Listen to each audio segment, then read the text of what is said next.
Una historia familiar, capítulo 2, en donde a la mamá de Gretchen le salen varias manías raras y Gretchen, desconcertada, ha de afrontar la verdad cara a cara.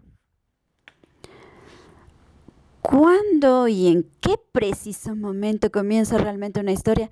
Es algo difícil de precisar, pues de una historia siempre suele formar también parte de alguna cosa que ya ha comenzado antes y que tiene mucha importancia. Importante puede ser la mirada meliflua que, con frecuencia, tía Emma lanzó de reojo al cochecito de Gretchen. Importante puede ser, incluso, la mirada embobada que en su momento tío August le echó al cochecito de la mamá de Gretchen. Probablemente todo sea importante. Pero bueno, en algún momento hay que empezar. Así que empezaremos por la mañana del lunes. El lunes, después del día en que la mamá de Gretchen se reuniera con sus antiguas compañeras de bachillerato. El 15º encuentro de antiguas alumnas. Aquel lunes, cuando Gretchen entró en la cocina a desayunar, mamá no tomó, como de costumbre, tostadas con mantequilla y café y jamón y queso. Tenía ante sí, sobre la mesa, una gran taza de té y miraba tristemente dentro de la taza, poco menos que como si, en el fondo de esta, hubiera un pececito muerto al que ella le hubiera tenido mucho cariño. Gretchen se untó 3 panecillos con mantequilla y miel y se preparó un jarro de medio litro de cacao en polvo. El papá estaba junto a la cocina echando 3 huevos en la sartén, en donde se estaba friendo su tocino del desayuno. Papá se hacía siempre él mismo los huevos del desayuno, pues según él, mamá por desgracia no lo sabe hacer. A ella el tocino nunca le sale tan crujiente como es debido. Huevos con tocino es lo único que no sabe hacer. Hansen y Maddie aún estaban en el cuarto de baño. ¡No! ¡Mío! ¡Tú, quítate! ¡No! Se les oía gritar peleándose por el mejor sitio del lavabo. El mejor sitio era donde estaba la bañera, pues allí uno se podía sentar cómodamente en el borde mientras se lavaba y se cepillaba los dientes. Papá miró la taza de té de mamá y preguntó: ¿te has sentado mal alguna cosa, mamá? Pero la única respuesta de mamá fue: «Anf». De haber sido por la tarde, o por la noche, o un domingo. Seguro que papá habría tratado de averiguar por qué mamá no decía más que «anf» y nada más. Pero por la mañana, y en un día laborable, normal y corriente, papá, por desgracia, no tenía tiempo para eso. Engulló rápidamente sus huevos con tocino, se limpió la boca, brillante de grasa, con el paño de secar los vasos, se puso la chaqueta y gritó: «Adiós, hasta la tarde», y salió corriendo de la casa. «Anf», le contestó mamá entre dientes. Gretchen tampoco tuvo tiempo de extrañarse, como es debido, del monosilabismo anfil de mamá. Aún tenía que echar a Maddie y a Hansen del lavabo y coger además sus cosas de clase. Ni siquiera le quedó tiempo para regar el acebo, cosa que por lo demás solía hacer cada mañana. Tan tarde se le había hecho a Gretchen que salió corriendo de casa sin atarse los cordones de los zapatos y con su pelo de cocker flotando suelto. Normalmente lo solía llevar recogido en 2 coletitas por delante de las orejas. A Gretchen nunca se le había hecho tan tarde, y si aquella mañana se le había hecho tan tarde, era solo porque el día anterior había estado en casa de la abuela suetlereña con Hansen, papá y Maddie, pero sin mamá. Mamá era siempre la que solía avisar a tiempo que era hora de marcharse. Y como el día anterior mamá había estado en la reunión de antiguas alumnas, a papá nadie le había avisado. Y papá se había quedado hasta cerca de las 10 de la noche en casa de la abuela y de tío Emil, charlando con de todo lo habido y por haber. A casa no habían llegado hasta pasada la medianoche. Cierto es que Gretchen se había dormido en el coche. Pero el sueño en un coche yendo por una carretera llena de baches no es un sueño tranquilo y reparador. Un sueño así es un suplicio, sobre todo si se tiene en cuenta que Maddie no paró de gruñir y botear en el asiento trasero. Gretchen corrió calle arriba, hacia la parada del tranvía. A Gretchen no le gustaba correr, no porque estuviera demasiado gorda para ello. Tan gorda tampoco estaba, ni mucho menos. No le gustaba correr por causa de su pecho, que, al correr, saltaba y se bamboleaba de una forma que a Gretchen le resultaba desagradable. Es decir, lo sentía, notaba que estaba ahí.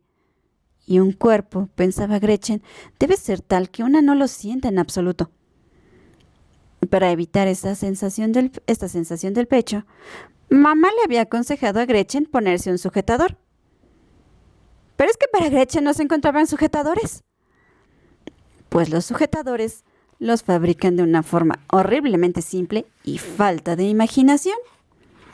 Los hay grandes y con cazoletas diminutas, los hay pequeños y con cazoletas diminutas, y los hay grandes y con cazoletas grandes. Hasta del tamaño de un balón pueden ser las cazoletas. Pero siempre siguen el principio de cuanto más ancho, más profundo. Y para los pechos de Gretchen, muy anchos, pero bastante planos, no se encontraba nada en las tiendas. Y Gretchen ya estaba harta también de ir de tienda en tienda, de la mano de mamá, y que las dependientes de corsetería la examinaran, moviendo dubitativamente la cabeza. Para eso prefería seguir aguantando el bamboleo de su pecho, y por eso trataba de correr lo menos posible. En la parada del tranvía, Gretchen se dio cuenta de que se había puesto una media al revés. Sus medias de deporte eran de franjas azules y verdes. Por dentro también eran así, claro, pero por los sitios donde cambiaba el color, le colgaban 2 hilos a modo de fleco y eso hacía muy feo. Gretchen se dio cuenta, además, de que debía de ser aún más tarde de lo que se temía, pues el tranvía que llegó en ese momento iba casi vacío. Y el tranvía no solía ir vacío hasta poco antes de las 8, cuando ya no iban los niños al colegio. Gretchen se subió al coche trasero, que estaba completamente vacío, un coche sin cobrador. Mientras el tranvía avanzaba repiqueteando a lo largo de la calle principal, Gretchen trataba de ver la hora exacta en los grandes relojes que había en la fachada de algunas tiendas. Pero, desgraciadamente, esos relojes no suelen ser muy exactos. Y cuando uno se retrasa, importan hasta los segundos. A Gretchen le dio rabia haberse olvidado el reloj en casa, en el cuarto de baño, y empezó a ponerse nerviosa. Se metió un mechón de pelo en la boca y se puso a mordisquearlo. Se tiró de los dedos hasta que crujieron y olfateó, a pesar de no estar escuchando a nadie. Si el timbre del colegio iba con el reloj de la sombrerería, todavía podría llegar justo a tiempo. Pero como el timbre del colegio fuera con el reloj de la relojería, entonces Gretchen llegaría con más de 5 minutos de retraso. Gretchen pensó que el reloj del relojero era el que mayores posibilidades tenía. Llegar tarde era para Gretchen casi tan horroroso como andar dando saltos por el gimnasio. Pues, cuando se llega tarde, en la clase no se oye ni respirar. Y todos le miran a una con muchísimo interés. Y a Gretchen no le gustaba que la miraran, menos aún como llevaba una media puesta al revés. Pero el problema de la media se podía, por lo menos, eliminar. Gretchen se descalzó el zapato izquierdo, se quitó la media y le dio la vuelta. Justo cuando acababa de hacerlo, el tranvía se detuvo en una parada. Las puertas se abrieron y por la puerta delantera, al mismo lado del asiento de Gretchen, entró jadeando Florian Kalb. Del susto, la media se le cayó a Gretchen, que se quedó sentada con la piernecita desnuda y en el aire, y mirando fijamente a Florian Kalb. Florian Kalb era un compañero de clase de Gretchen. Era bastante alto y bastante guapo, y a menudo podía ser también bastante malvado. Y en lo que se refiere a las personas metidas en carnes, Tenía más o menos el mismo punto de vista que Connie, el hijo de los vecinos. Las encontraba más graciosas que el chiste más divertido. ¡Cling! La puerta del coche se cerró, el tranvía arrancó. Florian Kalb tomó primeramente aliento.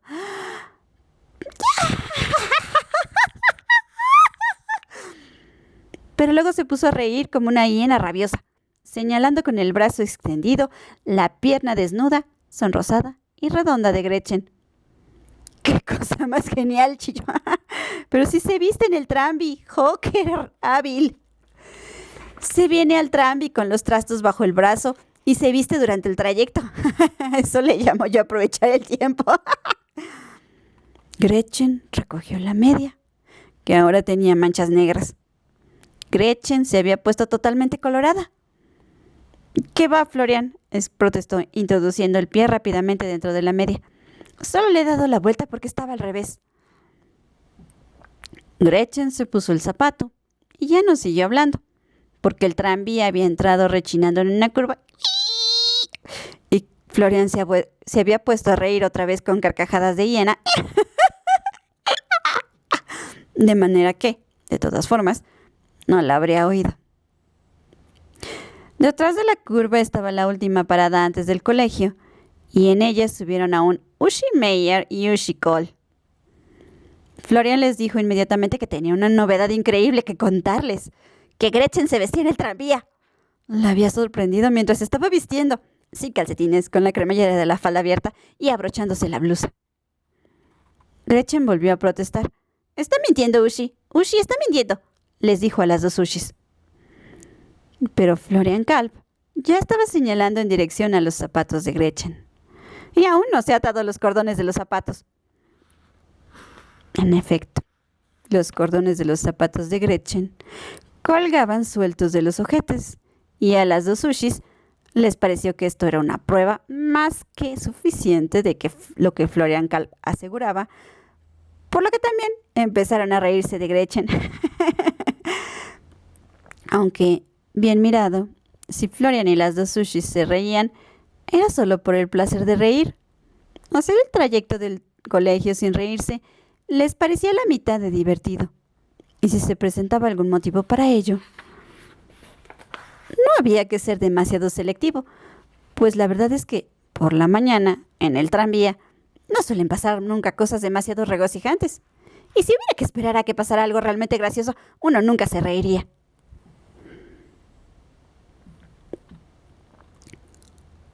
La parada del tranvía estaba delante mismo de la puerta del colegio. Uschi miró su reloj y le dijo a Uschi: «Madre mía, ya son las 8:05. Y Uschi le dijo a Uschi: «Y encima matemáticas a primera hora, con lo cascarrabias que es el tío».